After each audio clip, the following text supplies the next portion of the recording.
Does anybody remember AOL? Well, if not, let me remind you, AOL was basically a company, or is still a company, but their model in the old days was that they had a portal, and if you used that, you could basically browse all types of content for pretty cheap.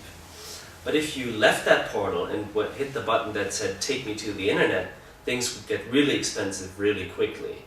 And that's essentially the same model that mobile operators are still following in quite a few markets around the world, where all the content that's listed on the operator deck, you can browse at free or low data access cost, but once you actually leave that and go to sites that are off the portal, things can get incredibly expensive in terms of the data bill that you're going to get at the end of the month.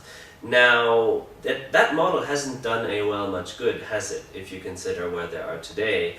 And I would suggest that the Japanese model on mobile is the better one. So in Japan, the pricing model for data access has always been that whether you use the operator portal or whether you use something that's laying outside that portal, your data access will be metered the same way. So it does not matter. And that's been really, really crucial to making the mobile internet the big success that it has become here.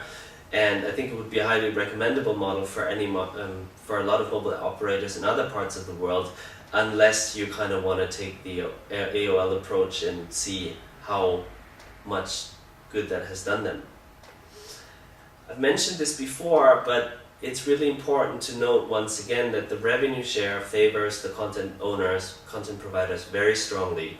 They retain $9 and $10 out of the content that they deliver through the carriers to mobile subscribers who generally pay for these content subscriptions through their phone bill. And as a result, you have around 16,000 official sites delivering content from more than 4,000 content providers, which has basically created a $4 billion per year mobile content industry in Japan.